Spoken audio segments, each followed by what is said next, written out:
Once again, my dear fellow Kenyan, I greet you in the name of Jesus Christ. Thank you for giving me an opportunity to address you. My name is Pastor Anthony Nyororo. As I speak to you, I have been saying that in spite of me being a pastor, it does not mean that pastors cannot participate in the political, economic and social affairs of the nation. Because, first of all, even as servants of God, we are also citizens of this nation. And whatever happens politically, economically, even socially, affects us as citizens. So before I became a pastor, I am a citizen of this country, and I have every right, according to the Constitution, to participate in the political, economic, and social life, including intellectual and everything else that is allowed by the Constitution in this country. Having said that, today I want to talk about the First Amendment as I introduce the amendments that have been talked about or introduced in the Jasho La Mkenya 2024 Amendment Bill. The First Amendment concerns amending Article 55 of the Constitution, that is Article 55A of the Constitution. So our Constitution is divided into 18 chapters. The First Amendment that has been proposed by Jasho La Mkenya is the amendment which is found in Chapter 4 of the Constitution, because within those chapters there are also parts which deal with different issues and aspects of our national lives. Clause 55A, it talks about the youth. The specific article talks like this: the state shall take measures, including affirmative action programs, to ensure the youth A. access relevant education and training, B. have opportunities to associate, be represented and participate in political, socio, economic and other spheres of life, C. access employment, and D. are protected from harmful cultural practices and exploitation.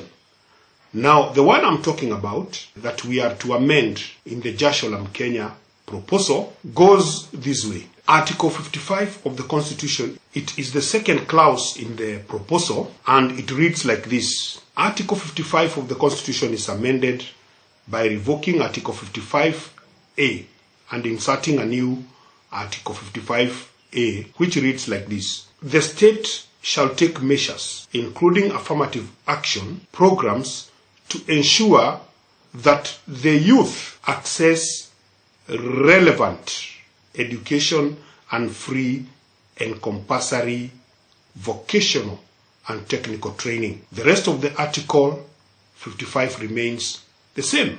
So in this amendment, we have added the state shall take measures including affirmative action programs to ensure the youth access relevant education and training. Now, here we have changed it and added free and compulsory vocational and technical training. Why? Because the relevance of an education system is the practicability of what has been taught in school over the years. Our education system is set such that primary school, secondary school, university. But unfortunately, primary school and secondary school, let me talk about primary school. Even as we speak, although the Constitution guarantees that every child, the rights of children, that every child must get free and basic education, there are so many instances where in the villages, children have not been able to attend even primary school. When we talk about secondary school,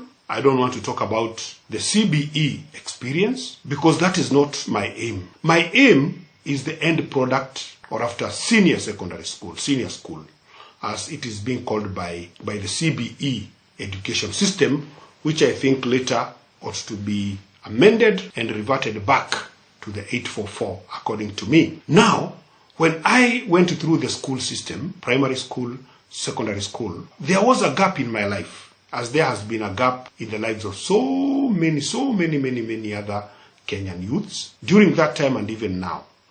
Why? Because we never got any technical skills. The kind of education that we went through was an education that allowed us to speak a lot of good English, to read, but we never got any technical skills. Now, if there is something that is important that a country has to do, it is to prepare the next generation with the skills. In my view, there are things that bring uniformity in a nation. Just like God provides air, whether you are rich or poor, God provides you with the free air. You can breathe. Breathe. Just enjoy the abundance of air in our country and everywhere in the world. There are things that ought to be free for everybody, whether rich or poor. Number one is air, which is freely given by God to both the rich and the poor.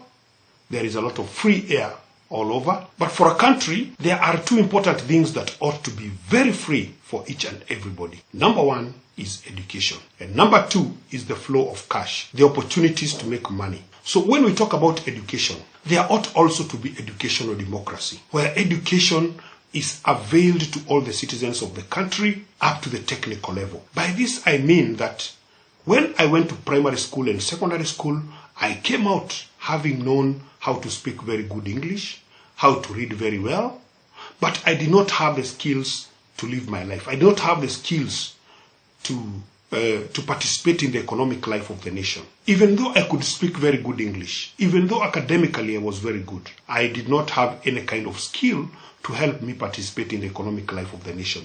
And that is the predicament that is in the country right now. Many parents take their children to school, primary and secondary, and that's the end of it. And only those few people who are able to strain and take their children to college to get a training, those are the people that are able to push their children to the next level.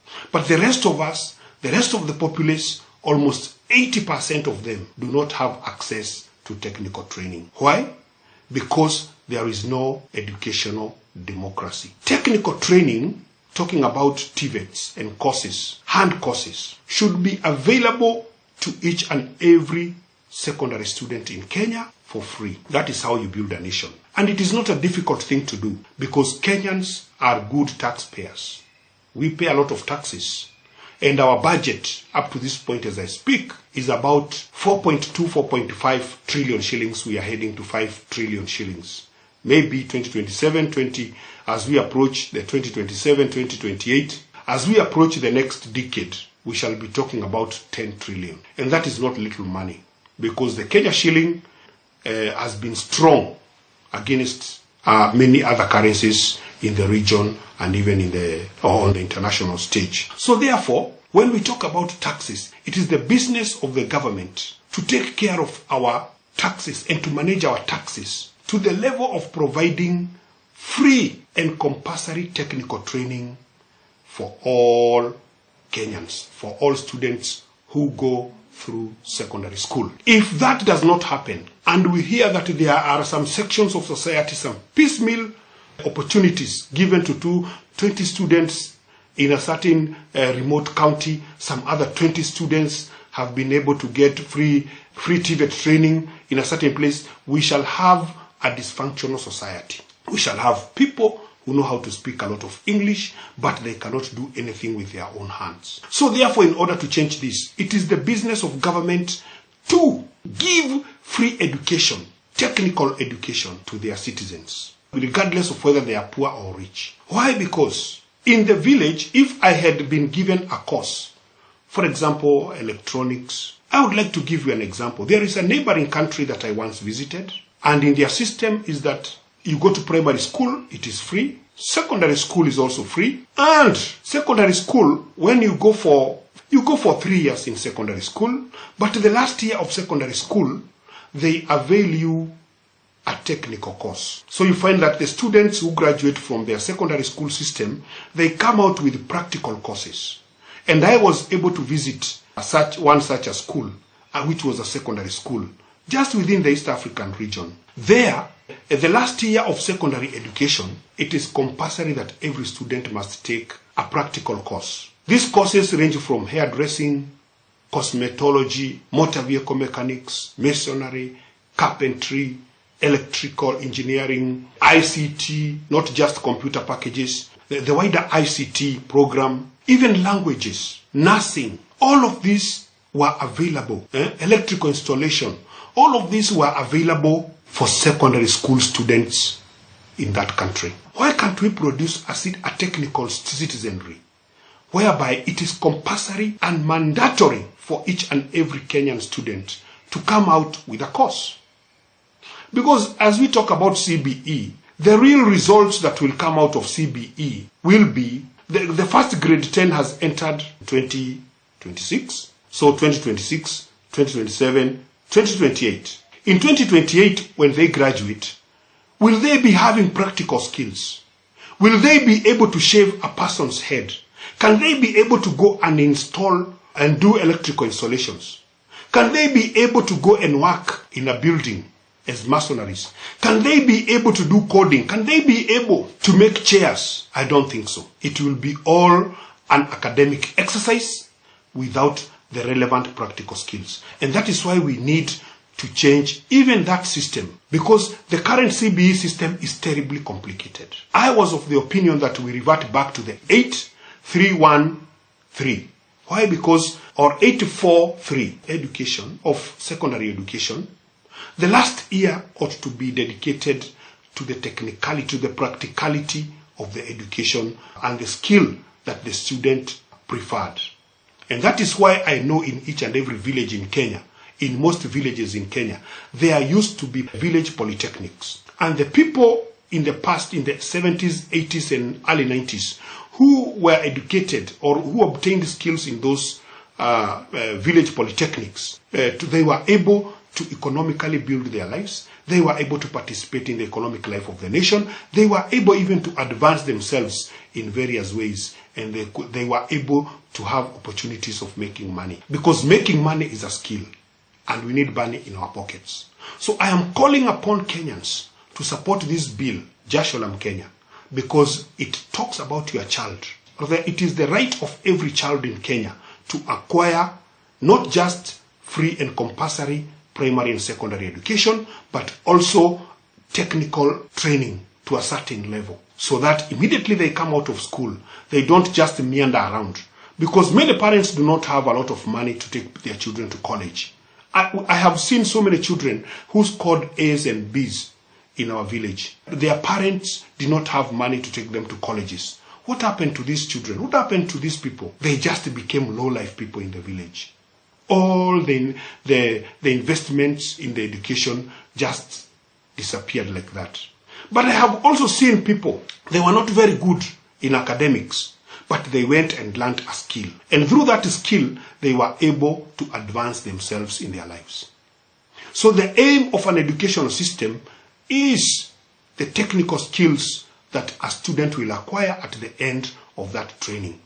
And that is why Jasho La Mkenya has proposed an amendment to Article 55A of the Constitution. That it is the business of the state to take measures including affirmative actions, programs, to ensure that the youth access relevant education and free and compulsory vocational and technical training. We need a technically educated citizenry.